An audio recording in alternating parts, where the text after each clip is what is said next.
بسم اللہ الرحمن الرحیم.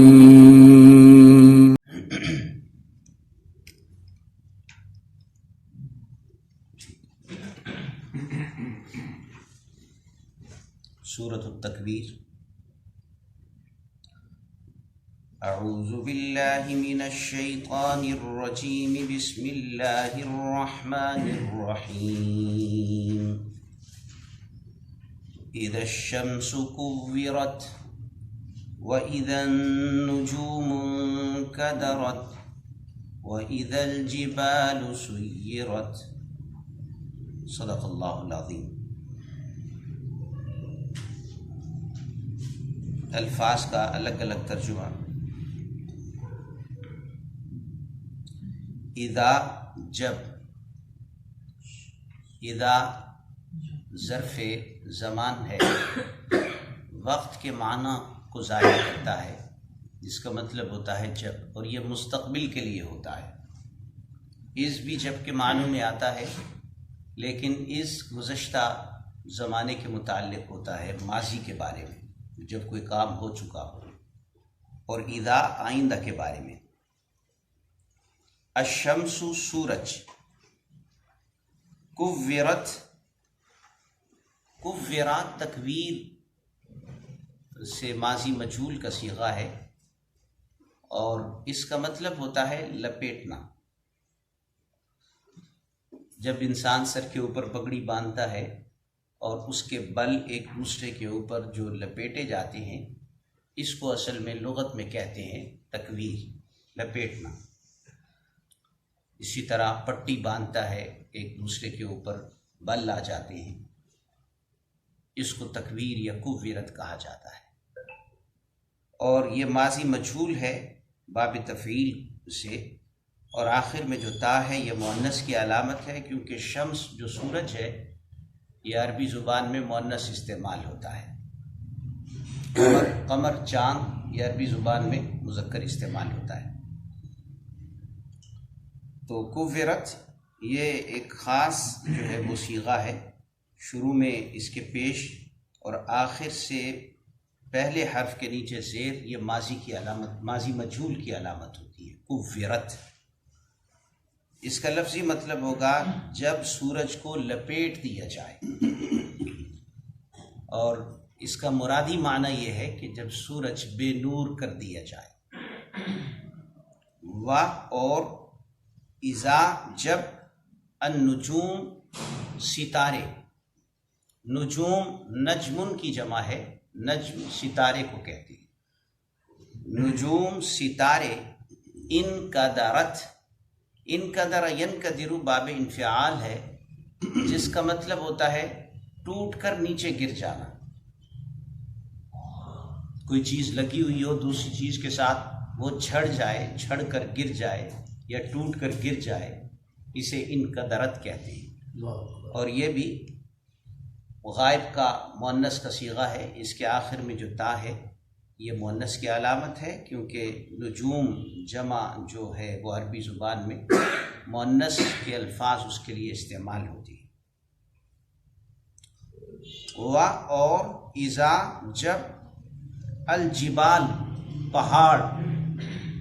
جبال جبل کی جمع ہے، جبل عربی زبان میں پہاڑ کو کہتے ہیں.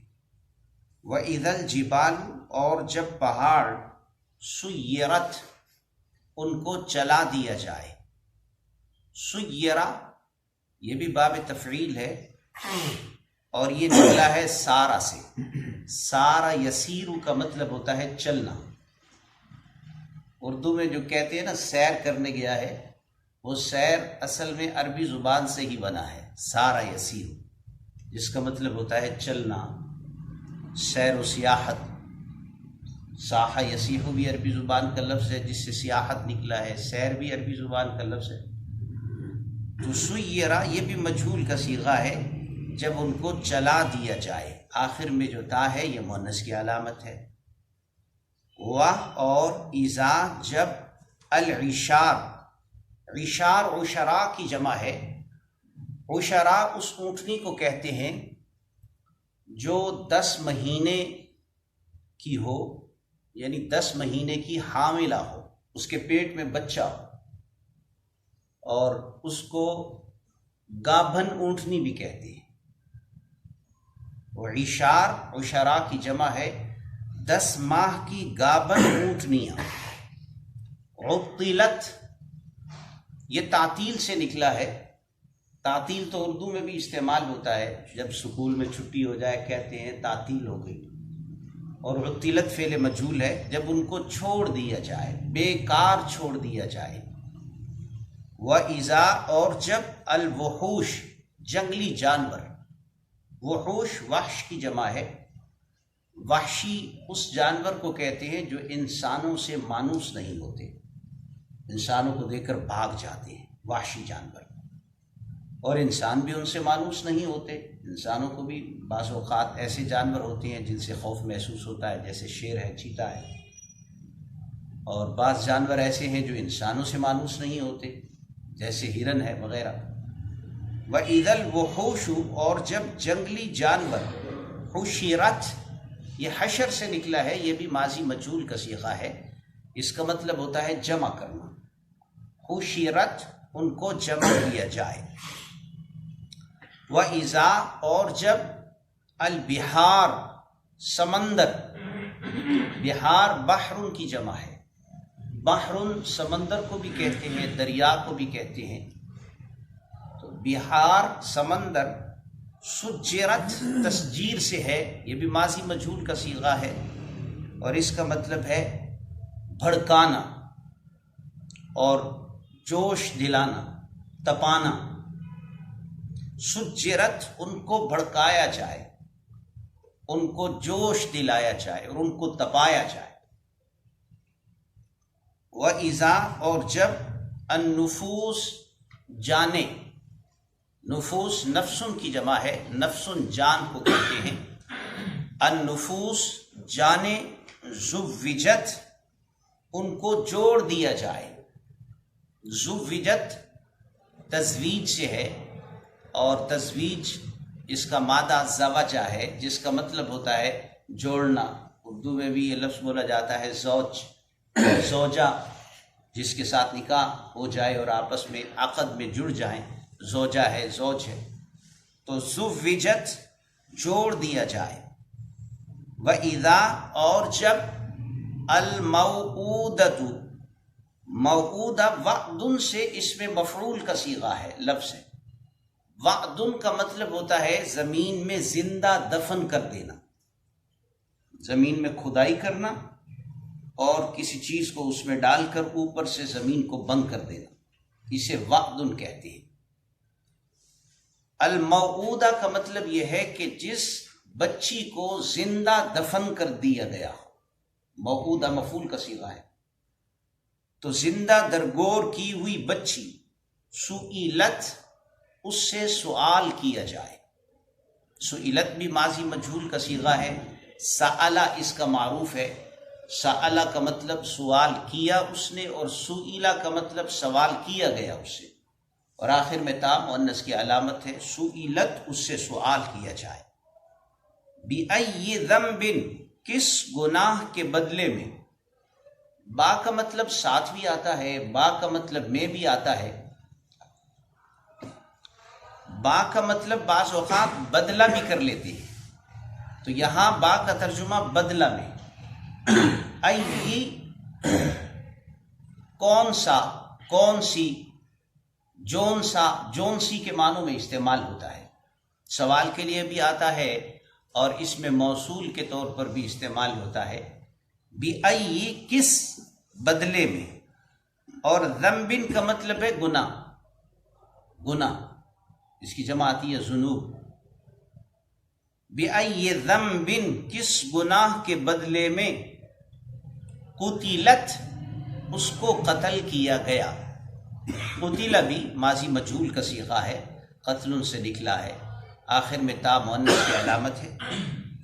وَإِذَا اور جب الصحف، صحیفتن کی جمع ہے، اعمال نامے، صحیفہ کتابچے کو کہتے ہیں، چھوٹی کتاب، کتابچہ، اور اس سے مراد ہے اعمال نامے جو قیامت کے دن اللہ تعالیٰ عطا کریں گے۔ سبھی کو ان کے اعمال نامے دیے جائیں گے۔ نشرت کھول دیا جائے، اور جب اعمال ناموں کو کھول دیا جائے، نشرہ نشرن سے ہے، یہ بھی مجہول کا صیغہ ہے۔ آپ دیکھ رہے ہیں کہ یہ سارے مجہول کے صیغے ایک ہی طرز کی ان کی حرکات ہیں کہ جو پہلا حرف ہے اس پر پیش ہے، اور جو آخر سے پہلے والا حرف ہے اس کے نیچے زیر ہے۔ نشرت، زوجت، قتلت، حشرت، یہ مجہول کا خاص ایک انداز ہوتا ہے فعل کو، ماضی کو مجہول بنانے کے لیے۔ مثلا حشارہ کا مطلب ہے جمع کیا، اور حشیرہ کا مطلب ہے جمع کیا گیا۔ سآلہ کا مطلب ہے سوال کیا، اور سئیلہ کا مطلب ہے سوال کیا گیا۔ نشرہ کا مطلب ہے کھولا، اور نشرہ کا مطلب ہے کھولا گیا۔ تو یہ مجہول کے صیغے آ رہے ہیں۔ نشرت کھول دیا جائے، وَإِذَا الصُّحُفُ نُشِرَتْ، اور جب اعمال ناموں کو کھول کر رکھ دیا جائے۔ وَإِذَا، اور جب السَّمَاءُ آسمان، کُشِطَتْ، اس کا چھلکا اتار دیا جائے۔ کشتا یہ بھی فعل مجہول ہے، اس کا جو مجرد ہے اس کا معروف ہے کشتا ہے، جس کا مطلب ہوتا ہے کسی چیز کا چھلکا اتار دینا۔ کشتت، اس کا چھلکا اتار دیا جائے، اس کو ننگا کر دیا جائے۔ وَإِذَا، اور جب الجحیم، جحیم دہکتی ہوئی آگ کو کہتے ہیں، اور اس سے مراد ہے جہنم، دوزخ۔ سعرت، تسعیر سے نکلا ہے، جس کا مطلب ہوتا ہے آگ جلانا اور اس کو دہکانا۔ وَإِذَا الجحیم، اور جس وقت جہنم کو سعرت، دہکایا جائے، اس کی آگ کو تیز جلایا جائے۔ وَإِذَا، اور جب الجنت، جنت کو ازلفت، نزدیک لایا جائے۔ ازلفہ، ازلفہ سے ماضی مجہول کا صیغہ ہے۔ اس کا جو الف ہے یہ اس کے باب کا الف ہے، یہ کوئی ضمیر یا کوئی علامت نہیں ہے مضارع وغیرہ کی۔ ازلفت، اور یہ زلفہ سے نکلا ہے، ازلفہ یا زلفہ، اس کا مطلب ہوتا ہے نزدیک ہونا، قریب ہونا، قریب کرنا۔ ازلفت، اس کو قریب کر دیا جائے۔ عالمت، جان لے گا، یہ علم سے نکلا ہے، اس کا مطلب ہوتا ہے جاننا، اس کے آخر میں جو تا ہے مؤنث کی علامت ہے۔ نفسن، ہر جان، تو نفسن عربی زبان میں مؤنث استعمال ہوتا ہے، اس وجہ سے علمت مؤنث کا لفظ لے کے آئے۔ جان لے گی ہر جان، یا معلوم کر لے گی ہر جان، ہر شخص کو علم ہو جائے گا۔ ما، جو، ما یہاں پر اس میں موصول کے معنوں میں ہے، جو کے معنوں میں۔ احضرت، اس نے حاضر کیا ہے۔ احضر یحضر، احضار کا مطلب ہوتا ہے حاضر کرنا، یہ اردو میں بھی استعمال ہوتا ہے۔ جو دمشم کرتے ہیں، جنات نکالتے ہیں، وہ کہتے ہیں حاضری کرنے لگے ہیں، تو حاضری کا مطلب جنات کو حاضر کرنا، تو یہ اردو میں بھی استعمال ہوتا ہے۔ احضر یحضر، احضار، حاضر کرنا۔ ما، جو، احضرت، اس نے حاضر کیا۔ فلا اقسم، پس لا کا لفظی مطلب ہوتا ہے نہیں، لیکن یہ اصول ہے کہ اس کے بعد اگر قسم کا لفظ آ جائے تو وہاں پر لا کا ترجمہ نہیں ہوگا، لا وہاں پر زائد ہوتا ہے قسم کے شروع میں۔ عربی زبان میں جہاں بھی قسم کے شروع میں لا آیا ہے، جیسے لا اقسم بہذا البلد، اس کا ترجمہ یہ نہیں کریں گے کہ میں قسم نہیں کھاتا، بلکہ ترجمہ یہ کریں گے میں قسم کھاتا ہوں، میں قسم اٹھاتا ہوں۔ تو قسم کے شروع میں جہاں بھی لا آتا ہے عربی محاورات میں، عربی زبان میں، وہ لا ترجمے میں نہیں آتا، اس کا ترجمہ نہیں کیا جاتا، وہاں لا زائد ہوتا ہے۔ فا، پس لا اقسم، میں قسم اٹھاتا ہوں۔ اقسم، میں قسم اٹھاتا ہوں۔ قسم عربی میں بھی قسم کے معنوں میں، اردو میں بھی قسم کے معنوں میں استعمال ہوتا ہے، اور اس کے شروع میں جو حمزہ ہے اقسم، یہ واحد متکلم کا ہے، میں قسم اٹھاتا ہوں۔ بالخنس، با کا ترجمہ الگ سے کرنے کی ضرورت نہیں، یہ عام طور پر قسم کے فعل کے بعد اس پر داخل ہوتا ہے با جس کی قسم اٹھائی جاتی ہے۔ تو اللہ تعالیٰ نے یہاں پر قسم اٹھائی ہے جس کی، خنس جوار کنس، اس کے اوپر با داخل ہے۔ خنس کا مطلب ہوتا ہے پیچھے ہٹنے والے۔ خنس خانسن کی جمع ہے، بعض نے خنساء کی جمع قرار دیا ہے۔ خانسہ کا مطلب ہوتا ہے پیچھے کی طرف ہٹ جانا۔ ایک آدمی جا رہا ہے، الٹے پاؤں پیچھے کی طرف ہٹنا شروع ہو جائے، اس کو کہتے ہیں عربی زبان میں خنس، پیچھے کی طرف ہٹنے والے۔ الجوار، جوار جاریہ کی جمع ہے، جاریہ جاری کے معنی میں، چلنے والے، جوار آگے بڑھنے والے، چلنے والے۔ الجوار چلنے والے۔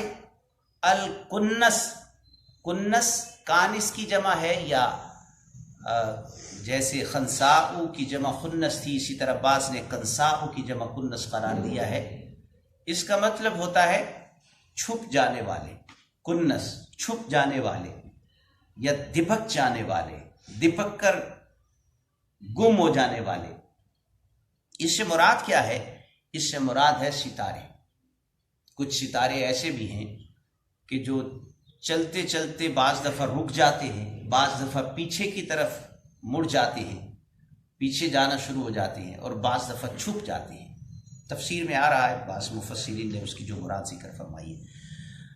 تو میں قسم اٹھاتا ہوں بالخنس، پیچھے ہٹنے والوں کی، الجوارل چلنے والوں کی، کنس چھپ جانے والوں کی، واللیل اور رات کی، اذا جب، عس وہ ختم ہونے لگے۔ عس اس کے دو مطلب آتے ہیں، شروع ہونے کے معنوں میں بھی آتا ہے عس، اور ختم ہونے کے معنوں میں بھی آتا ہے عس۔ تو اس کا ترجمہ یہ بھی ٹھیک ہے کہ جب رات آنے لگے، اور یہ بھی ٹھیک ہے کہ جب رات جانے لگے۔ کسی چیز کے آغاز یا اس چیز کے اختتام، دونوں کے لیے عس کا لفظ بولا جاتا ہے۔ اور الصبح، صبح کی قسم، اذا جب، تنفس وہ نمودار ہو جائے۔ تنفس کا لفظی مطلب ہوتا ہے سانس لینا، اسی سے ہے تنفس، سانس لینا۔ جیسے حدیث میں بھی آتا ہے کہ جب کوئی پانی پیے تو وہ پانی کے اندر سانس نہ لے پینے کے دوران میں، اس کو تنفس کہا گیا ہے، لا یتنفس، سانس نہ لے۔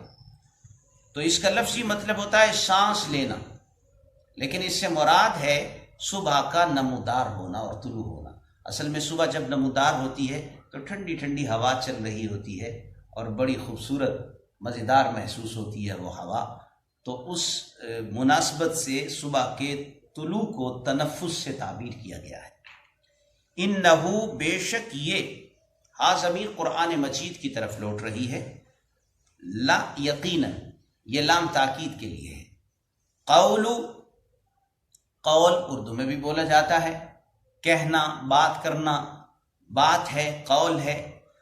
رسول، یہاں رسول سے مراد ہے فرشتہ، اللہ تعالیٰ کے فرشتے۔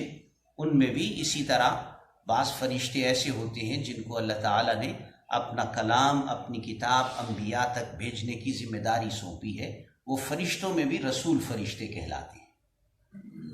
تو پیغام لانے والے، رسول، فرشتے، کریم، معزز۔ تو رسول کریم کا مطلب ہوا معزز فرشتے کی بات، اس کا کہا ہوا ہے یہ قرآن۔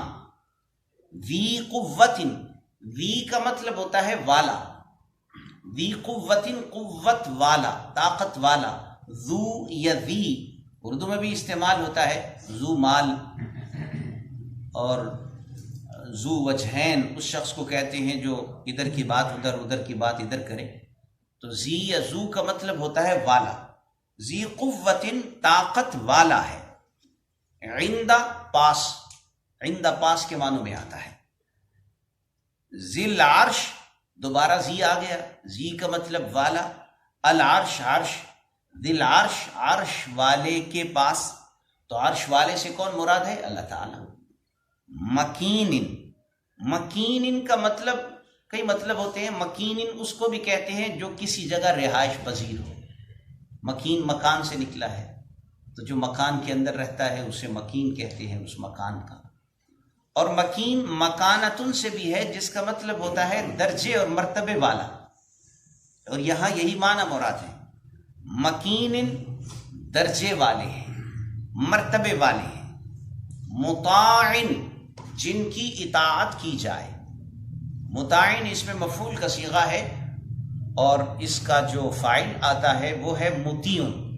اور مطیع تو اردو میں بھی استعمال ہوتا ہے، بعض لوگ بچوں کے نام رکھتے ہیں مطیع، مطیع اللہ یا مطیع۔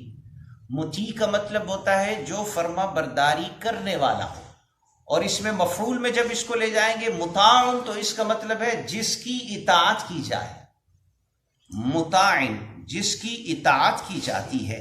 ثم وہاں ایک لفظ ہوتا ہے ثم۔ ثم کا مطلب ہوتا ہے پھر، ایک چیز کے بعد دوسرا کام ذکر کرنے کے لیے ثم لایا جاتا ہے، جبکہ دونوں کے درمیان میں وقت ہو، گیپ ہو کافی۔ اور ایک لفظ ہے ثم، سا کے اوپر زبر پڑھیں، اس کا مطلب ہوتا ہے وہاں، اس جگہ، یعنی اللہ کے ہاں۔ تو ثم کا مطلب ہے وہاں۔ امین امانت دار ہے۔ امین اردو میں بھی استعمال ہوتا ہے، امانت دار کو امین کہتے ہیں۔ و اور ما نہیں، صاحبکم صاحب کہتے ہیں ساتھ رہنے والا۔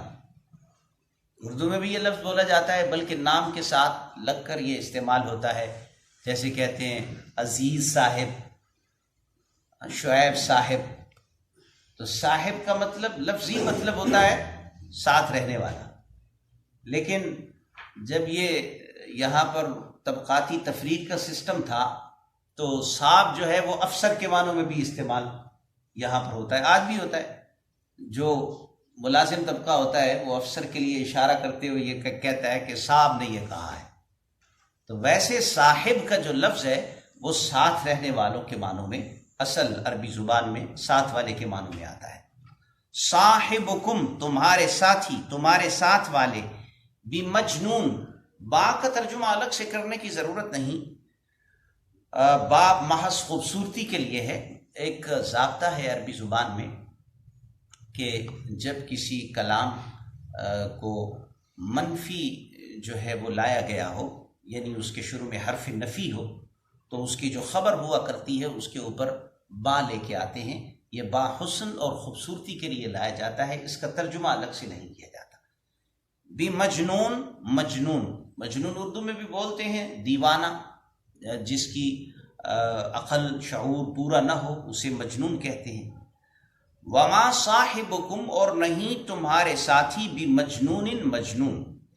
و اور لقد دو لفظ ہیں، ایک لام اور دوسرا قد، اور دونوں پختگی اور تاکید کے لیے ہیں۔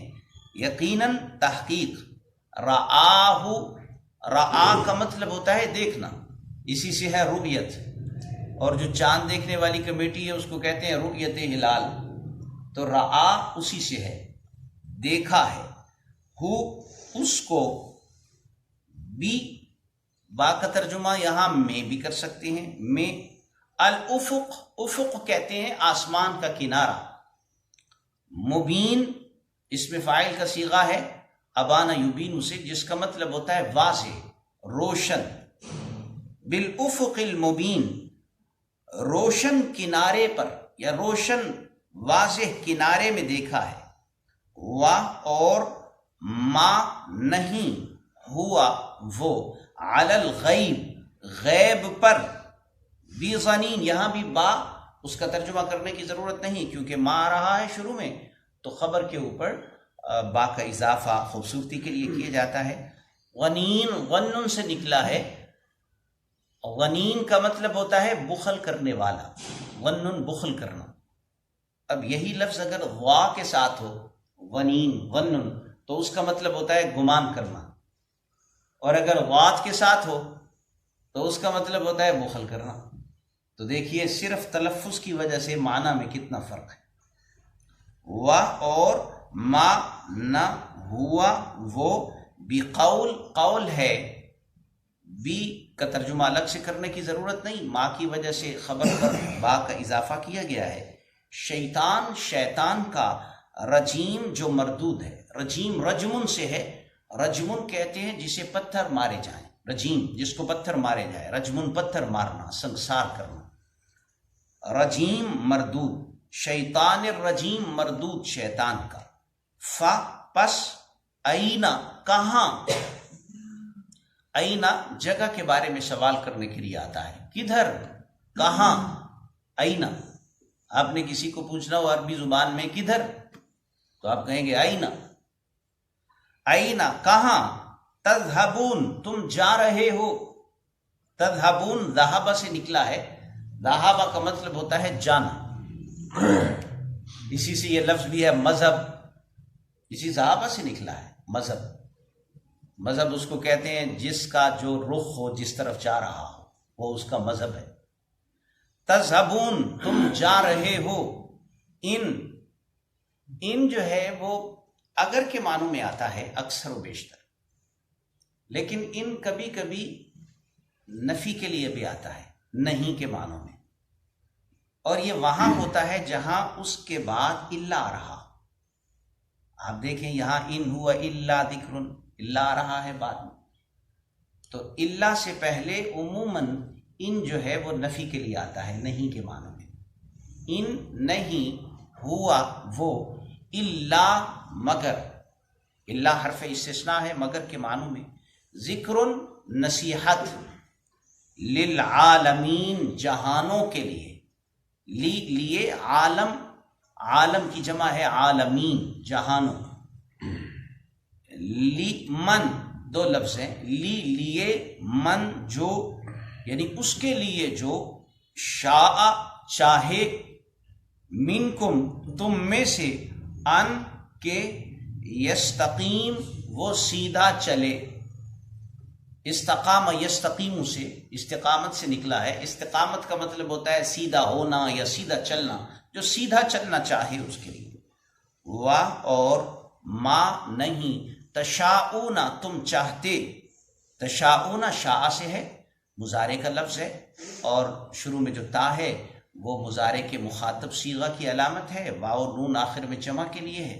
اور نہیں تم چاہتے، الا مگر، ان کے، یشاء چاہے، اللہ اللہ، رب العالمین جو تمام جہانوں کا رب ہے۔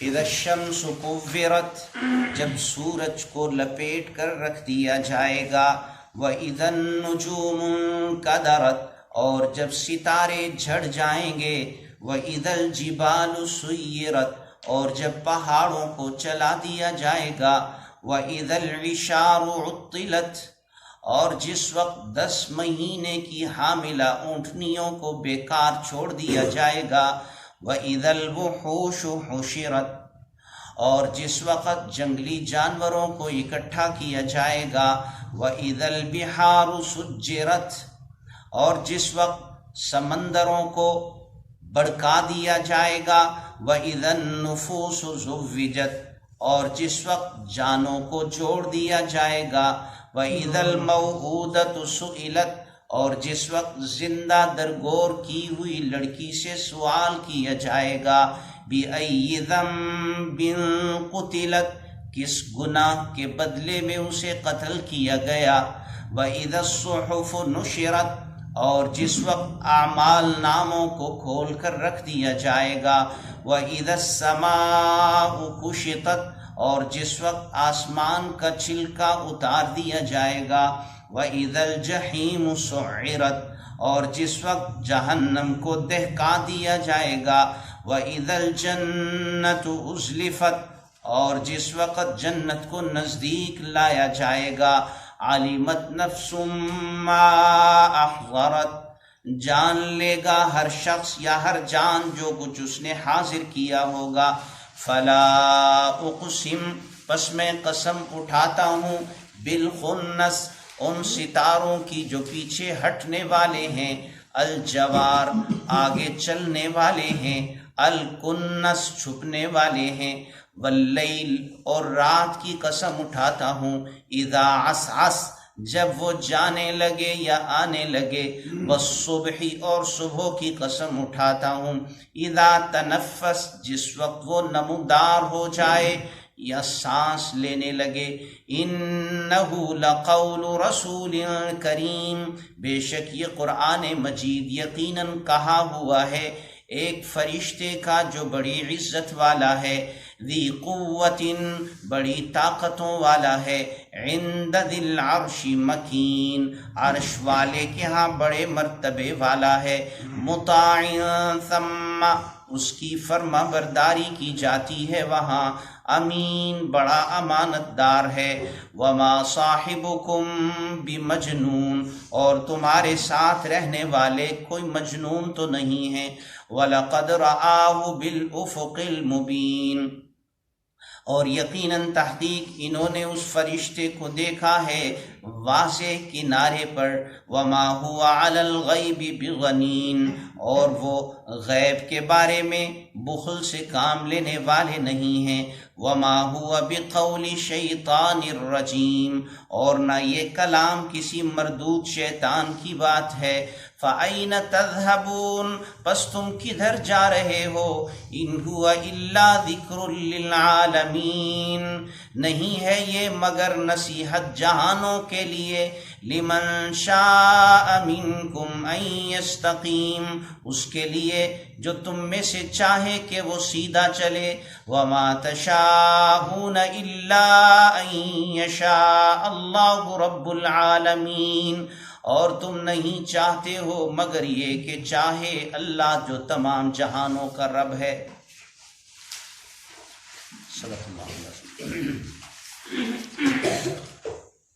سورۃ التکویر۔ تکویر جیسے کہ آپ نے اس کا مطلب تکویر کا سنا، ایک چیز کو دوسری چیز کے اوپر لپیٹ دینا، اس معنوں میں آتا ہے۔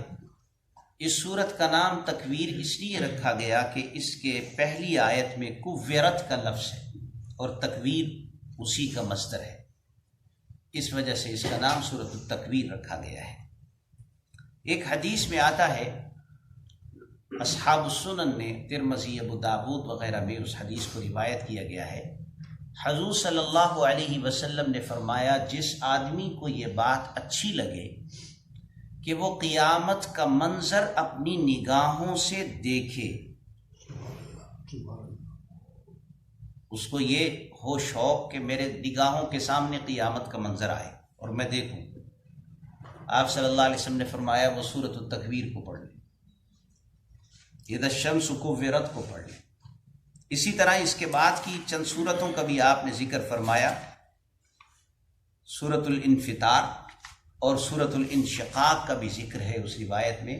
آپ صلی اللہ علیہ وسلم نے فرمایا ان سورتوں کو پڑھ لے، اس کے سامنے قیامت کا پورا نقشہ آ جائے گا۔ اور اس سورت میں آیت نمبر 13 تک اذا الشمس کورت واذا النجوم انکدرت قیامت کے مختلف مناظر کا ذکر کیا گیا ہے، 13 آیات۔ چنانچہ اس میں سب سے پہلی آیت ہے اذا الشمس کورت، جس کا مطلب یہ ہے کہ سورج کو لپیٹ دیا جائے گا۔ سورج کو لپیٹنے کی کیفیت کیا ہوگی یہ اللہ کو معلوم ہے، مگر یہ بات بالکل واضح ہے کہ سورج کا نور ختم ہو جائے گا، اس کی روشنی ختم ہو جائے گی۔ نور تو چاند کا ہوتا ہے، سورج کی روشنی یا سورج کا جو نور جس کے اندر ہم دیکھتے ہیں دنیا دن کے اندر، وہ ختم ہو جائے گا، تو سورج بے نور ہو جائے گا، بے نور کر دیا جائے گا، کوّرت۔ اب وہ کس طرح ہوگا کہ اس کو اس طرح لپیٹ کر ایک دوسرے کے اوپر رکھ دیا جائے، یا اس کو سمیٹ دیا جائے، یا اس کی روشنی کو ختم کر دیا جائے، وہ اللہ جانتے ہیں کیا ہوگا۔ اذا الشمس کورت یعنی سورج ہوگا لیکن سورج کی روشنی نہیں ہوگی۔ اذا الشمس کورت واذا النجوم انکدرت اور جس وقت ستارے گرنا شروع ہو جائیں، جھڑنا شروع ہو جائیں. انقدرت، جھڑ پڑیں گے ستارے. ستارے جہاں جہاں اللہ تعالیٰ نے ان کو معمور اور مقرر کیا ہے وہاں وہاں ستارے موجود ہیں. وہ اپنے مدار پر گردش کر رہے ہیں یا کسی جگہ موجود ہیں، اللہ کے علم میں ہے. انسان ابھی کائنات کے سارے رازوں تک نہیں پہنچا ہے. بڑی کوشش اور کئی سو سالوں کی محنت کے بعد اس نے دعویٰ کیا ہے کہ میں چاند پر اتر گیا ہوں، لیکن اترنے کے بعد یہ کہ چاند کے مکمل رازوں سے یہ باخبر ہو گیا ہے، اس کا کوئی بھی دعویٰ نہیں کر سکتا. اس زمین کے سارے راز بھی ابھی تک اس کے اوپر آیا نہیں ہے. سمندر کے رازوں سے یہ آگاہ نہیں ہے. بعض ایسے مقامات ہیں ان کے بارے میں ابھی تک حیران و پریشان ہیں کہ وہاں اوپر سے کوئی چیز گزر نہیں سکتی ہے، جا نہیں سکتی ہے، اندر کیا ہے نامعلوم. تو سارے رازوں سے انسان باخبر نہیں ہے. اللہ کو معلوم ہے اس دنیا میں، اس زمین میں، آسمان میں، یہاں کی کائنات میں، فضاؤں میں کیا کیا راز ہے. تو اللہ کہتے ہیں وَإِذَا النُّجُومُ انْقَدَرَتْ، ستارے گرنے لگیں گے، جھڑنے لگیں گے، ستارے جھڑ پڑیں گے. کافی عرصہ پہلے کی بات ہے، ہم بچپن میں سنا کرتے تھے کہ اس وقت کے سائنسدانوں نے یہ کہا ہے کہ ستارے کا کچھ حصہ ٹوٹ کر گرنے والا ہے. تو لوگوں میں بڑا خوف ہوتا تھا، راتوں کو نیند نہیں آتی تھی، سوچتے تھے پتہ نہیں ہمارے اوپر نہ گر جائے. سارے پریشان تھے، ساری دنیا والے پریشان تھے. امریکہ بھی پریشان تھا، چائنا بھی پریشان تھا، برطانیہ بھی پریشان تھا کہ وہ ستارے کا جو حصہ ٹوٹا ہے وہ کہیں ہمارے اوپر نہ گر جائے. ویسے پاکستان میں اتنی پریشانی نہیں تھی کیونکہ ہم ویسے ہی بڑا پریشان ہیں، تو ہمیں ادھر ادھر کی پریشانیوں میں وقت نہیں ملتا زیادہ پریشان ہونے کا. تو جو اپنی سہولت اور آسانی کی زندگی کی خاطر جنہوں نے بڑے اپنے لیے آسائش کے اسباب جمع کر رکھے ہیں، تو ذرا سی بھی پریشانی کی خبر آ جائے تو وہ بہت پریشان ہو جاتے ہیں. تو پھر بعد میں پتہ چلا کہ نہیں، وہ ستارے کا جو حصہ اس سے ٹوٹا تھا وہ کہیں اور چلا گیا ہے، وہ اس دنیا کی طرف نہیں آیا. تو اللہ کی قدرت ہے. لیکن جب اللہ چاہیں گے تو ستاروں کے وہ حصے، اور جو تحقیق ہے موجودہ فلکیات والوں کی، حیات دانوں کی، وہ کہتے ہیں زمین تو ایک چھوٹا سا ستارہ ہے، سیارہ ہے. جو فضاؤں میں سیارے ہیں وہ اس سے کئی گنا بڑھ کر ہیں. تو جب وہ گریں گے اور جب ٹوٹ جائیں گے اور ٹکرائیں گے تو اس وقت کیا عالم ہوگا اس زمین. اور اسی کو قیامت سے تعبیر کیا گیا. فرمایا وَإِذَا النُّجُومُ انْقَدَرَتْ، اور جب ستارے جھڑ جائیں گے، وَإِذَا الْجِبَالُ سُيِّرَتْ، اور جب پہاڑوں کو چلا دیا جائے گا. جو بڑے بڑے پہاڑ ہیں، پہاڑی علاقوں کی سیر کرتے ہیں نا، کیٹو پہاڑ ہے، اسی طرح پہاڑی سلسلے ہیں بڑے بڑے، کوئی پہاڑ زرخیز ہیں، کوئی پتھریلے ہیں، کوئی چٹانوں پر مشتمل ہیں، کوئی ریگستانی پہاڑ ہیں، طرح طرح کے پہاڑ ہیں روئے زمین کے اوپر. بڑے مضبوط اور جمے ہوئے پہاڑ ہیں، بڑی بڑی مشینری بھی ان کو ہلا نہیں سکتی ہے. آج کل کی مشینریاں کاٹ لیتی ہیں، لیکن اتنے بڑے بڑے پہاڑ ہیں کہ سینکڑوں سال لگ جائیں ایک پہاڑ کو ختم کرتے ہیں. تو بس قیامت کا ایسا زلزلہ ہوگا کہ پہاڑ ایسے اڑیں گے. قرآن پاک میں دوسرے مقام پر آتا ہے تمر کمر السحاب، یعنی اس طرح سے پہاڑ اڑیں گے جیسے بادل ہوتے ہیں. تمر کمر السحاب احادیث میں بھی آتا ہے، قرآن پاک میں دوسرے مقام پر آتا ہے وَتَكُونُ الْجِبَالُ كَالْعِهْنِ الْمَنْفُوشِ، پہاڑ ایسے ہو جائیں گے جیسے کہ دھنی ہوئی روئی ہوتی ہے. جب رضائی بنوانے کے لیے روئی کو لے کے جاتے ہیں تو وہ دھنتا ہے اور روئی کے گالے ایک یعنی ان میں اس طرح سے ایک ہلکا پن آ جاتا ہے اور وہ اڑتے ہیں. اس طرح سے پہاڑ اڑیں گے اور اڑ اڑ کر غبار بن کر پھر زمین کے اوپر آ کر بیٹھ جائیں گے. تو اس کو فرمایا گیا وَإِذَا الْجِبَالُ سُيِّرَتْ، اور جب پہاڑوں کو چلا دیا جائے گا. وَإِذَا الْعِشَارُ عُطِّلَتْ، اور جس وقت 10 مہینے کی حاملہ اونٹنیاں بیکار چھوڑ دی جائیں. عربوں کے ہاں سب سے زیادہ قیمتی مال یہ ہوا کرتا تھا اونٹنی جب اس حاملہ ہو اور بچہ ہونے والا ہو اور 10 مہینے اس کے اوپر گزر جائیں تو اس کا بڑا خیال رکھتے تھے۔ آج کل بھی جو لوگ اس طرح کے جانور رکھتے ہیں تو ان کے ہاں بڑی قیمت ہوتی ہے، اس گائے کی، اس بھینس کی جو جننے والی ہوتی ہے بچہ، اسی طرح اونٹنیوں کی بڑی ویلیو اور قیمت ہوتی تھی اس زمانے میں، اس کا مسلسل خیال رکھا کرتے تھے اس اونٹنی کا۔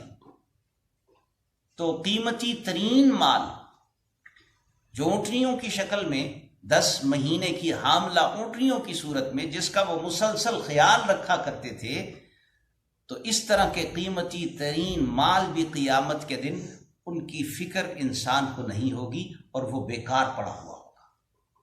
وَإِذَا الْعِشَارُ عُطِّلَتْ، اور 10 مہینے کی حاملہ اونٹنیوں کو جب بیکار چھوڑ دیا جائے۔ وَإِذَا الْوُحُوشُ حُشِرَتْ، اور جس وقت جنگلی جانور وہ سب جمع کر دیے جائیں۔ عام طور پر جہاں پر انسان آباد ہو وہاں جنگلی جانور نہیں آتے، کوئی اکا دکا آ بھی جائے تو وہ بھاگ جاتا ہے، انسان اس کو پکڑ کے اگر ضرر رساں ہو تو اس کو مار دیتے ہیں، اور اگر کھانے کے قابل ہو تو اسے ذبح کر لیتے ہیں، اس کا شکار کر لیتے ہیں۔ تو جانور انسانوں سے مانوس نہیں ہوتے جو جنگلی جانور ہیں۔ لیکن قیامت میں جیسے ہی دوبارہ زندگی ملے گی، یا قیامت کا جو ایک زلزلہ اور ہولناکی ہوگی، اس کی خوفناکی کا یہ عالم ہوگا کہ سارے کے سارے اکٹھے ہو جائیں گے، انسان بھی اکٹھے اور جانور بھی ان کے ساتھ، اور کوئی کسی کی طرف متوجہ نہیں ہوگا۔ یہ ایسے ہی ہے کہ جیسے جہاں پر زلزلہ برپا ہو یا خدا نخواستہ کسی جگہ دھماکہ ہو جائے تو وہاں اگر جانور بھی ہوں تو ان کی بھی کوشش ہوتی ہے کہ ہم کسی محفوظ مقام پہ چلے جائیں جہاں پر ہمیں کچھ نصیحت حاصل ہو جائے۔ انسان بھی ایسی جگہوں کی تلاش میں ہوتا ہے، جانور بھی ایسی جگہوں کی تلاش میں بھاگیں، اور جانور اور انسان اکٹھے ہو جائیں گے۔ ایک روایت میں آتا ہے، حضور صلی اللہ علیہ وسلم نے فرمایا جب تم اکٹھے ہوگے تو اس کیفیت اور حالت میں اکٹھے ہوگے جس حالت میں تم پیدا ہوئے تھے، حفاتن عراتن غرلن، کسی کے بدن پر کپڑا نہیں ہوگا، کسی کے پاؤں میں جوتا نہیں ہوگا، اور جسم کی جو ساخت پرداخت پیدائش کے وقت میں ہوتی ہے اسی کے اوپر دوبارہ انہیں زندہ کیا جائے گا۔ تو ایک صحابیہ نے سوال کیا، یا رسول اللہ صلی اللہ علیہ وسلم، اگر کسی کے جسم پر کپڑا نہیں ہوگا تو وہاں تو سارے کے سارے ہوں گے، پھر مرد بھی ہوں گے، خواتین بھی ہوں گے، تو پھر بے پردگی نہیں ہوگی؟ آپ صلی اللہ علیہ وسلم نے فرمایا الامر اشد من ذالک، معاملہ اتنا خوفناک ہوگا اور سنگین ہوگا کہ کوئی کسی کو دیکھے گا ہی نہیں، اس کو اپنی جان کے لالے پڑے ہوئے۔ تو خوفناکی کا یہ عالم ہوگا، شدت اور دہشت ایسی ہوگی۔ یا اگر خدا نخواستہ کسی جگہ دھماکہ ہو جائے، چھوٹا سا دھماکہ، تو ایک دم دوڑے لگ جاتی ہیں، کوئی کسی دوسرے کی پرواہ اور فکر کرتا ہے؟ اور قیامت کی جو خوفناکی اور شدت ہے، ویسی تو خوفناکی اور شدت دنیا والوں نے کبھی دیکھی نہیں ہوگی۔ تو سب کو جمع کیا جائے گا۔ یہ جمع کرنا اس وجہ سے بھی ہے، یہ حساب و کتاب کے لیے جمع کرنا ہوگا، جیسے کہ سورۃ النبا میں بھی آپ سن چکے ہیں کہ جتنے انسان ہیں، جتنے جانور ہیں، سب کو دوبارہ زندہ کیا جائے گا، جس نے جس پر جو ظلم کیا ہے اس کا حساب دلوایا جائے۔ آپ صلی اللہ علیہ وسلم نے فرمایا اگر سینگ والی بکری نے بغیر سینگ کے بکری کو سینگ مارا ہے تو اس بکری کو حساب دلوایا جائے گا جس کو سینگ لگا ہے، اور جب سب کا حساب و کتاب برابر ہو جائے گا تو پھر جانوروں کو یہ کہا جائے گا، سارے کے سارے جانوروں کو، کہ تم سارے کے سارے مٹی ہو جاؤ، کونی ترابا، تو وہ سب مٹی میں مل کر مر جائیں گے۔ اس وقت یہ کافر تمنا کرے گا کہ کاش میں بھی اسی طرح مٹی میں مل جاتا اور میں بھی فنا کے منہ میں چلا جاتا اور مجھے زندگی اب آگے کے لیے زندگی نہ ملتی۔ وَإِذَا الْوُحُوشُ حُشِرَتْ، اور جس وقت وحشی جانوروں کو اکٹھا کیا جائے گا۔ وَإِذَا الْبِحَارُ سُجِّرَتْ، اور جس وقت سمندروں کو دہکا دیا جائے گا، بھڑکا دیا جائے گا۔ بعض روایات کا مفہوم یہ ہے، بعض مفسرین نے اس کی تفسیر میں یہ لکھا ہے کہ سمندروں میں آگ لگ جائے گی، پوری دنیا کو اگر دیکھا جائے تو دنیا کا تقریباً 71% حصہ زیر آب ہے، سمندر ہیں، دریا ہیں، پانی ہے، اور تقریباً 1/4 ہے جس کے اوپر انسان بس رہے ہیں۔ امریکہ بھی اسی 1/4 حصے پر ہے، چائنا بھی ہے، رشیا بھی ہے، ہم بھی اسی 1/4 پر ہیں، جو 1/4 حصہ زمین کا پانی کے نیچے نہیں ہے بلکہ خشک ہے، اور باقی 3 حصے سمندروں میں ہیں، پانیوں میں ہیں، زیر آب ہیں۔ قیامت کی جب یہ ہولناکیاں ہوں گی، شروع ہوں گی، تو سمندروں میں آگ لگ جائے گی۔ وہ آگ کیسے لگے گی؟ جس وقت تک پیٹرول نہیں ہوا کرتا تھا تو یہ بات سمجھ نہیں آتی تھی کہ آگ کیسے لگے گی، لیکن اللہ تعالیٰ نے جو جو چیزیں نیچے رکھی ہوئی ہیں، زمین کے نیچے، پانیوں کے اندر سے پیٹرول نکل رہا۔ پاکستان کے اندر کنووں کی کھدائی گزشتہ کئی حکومتوں کے دورانیے سے چلی آ رہی ہے۔ کبھی ایسی بھی خبریں آتی ہیں کہ نیچے سے تیل کے کنویں دریافت ہو گئے، لیکن پھر بعد میں یہ خبریں آتی ہیں کہ پابندی لگ گئی ہے، نکال نہیں سکتے، تیل ہے لیکن نکالنا منع ہے، اور تیل کے کنویں کے اندر اگر آگ لگ جائے تو اسے بجھانا آسان نہیں ہوتا۔ تو زمین اور اس کے آس پاس ایسے کئی مواد موجود ہیں، یا سمندروں میں ایسے کئی مادے موجود ہیں جو آگ کو پکڑ لیتے ہیں۔ تو اللہ فرماتے ہیں وَإِذَا الْبِحَارُ سُجِّرَتْ، بھڑکا دی جائے گی آگ، وہ آگ اتنی لگے گی کہ سارا کا سارا پانی خشک ہو جائے گا، اور سمندر کی جو نچلی سطحیں اور تہیں ہیں وہ نمودار اور آشکارا ہو جائیں گی، اور پھر زلزلہ برپا ہوگا، پہاڑ غبار بن جائیں گے، اور غبار زمین کے اوپر آ کر زمین کو ہموار اور برابر کر دے گا، اور سارے کے سارے اولین و آخرین جتنے بھی انسان گزرے ہیں، جتنے بھی جنات ہیں، وہ سارے یہاں میدان حشر میں موجود ہوں گے حساب و کتاب اور جزا و سزا کے لیے۔ وَإِذَا الْبِحَارُ سُجِّرَتْ، اور جس وقت سمندروں کو بڑکا دیا جائے گا، وَإِذَا النُّفُوسُ زُوِّجَتْ، اور جس وقت جانوں کو جوڑ دیا جائے گا، جانوں کو جوڑ دیا جائے گا۔ اس کے 2 مطلب ذکر فرمائے ہیں مفسرین نے۔ ایک مطلب یہ ذکر کیا ہے کہ جو جس طبقے سے تعلق رکھتا ہے وہ اسی کے ساتھ الگ کر دیا جائے گا، یہودی یہودیوں کے ساتھ ہو جائیں گے، عیسائی عیسائیوں کے ساتھ ہو جائیں گے، اہل ایمان کے ساتھ الگ کر دیے جائیں گے، جوڑ دیے جائیں گے، یعنی جو جس طبقے سے وابستہ ہوگا ان طبقات کو الگ الگ اور جدا جدا کر دیا جائے گا۔ اور اس کا ایک مطلب یہ بھی ذکر کیا گیا ہے وَإِذَا النُّفُوسُ زُوِّجَتْ، کہ جو نفوس، جانیں اور ارواح ہیں وہ ان کے جسموں کے ساتھ دوبارہ وابستہ کر دی جائیں۔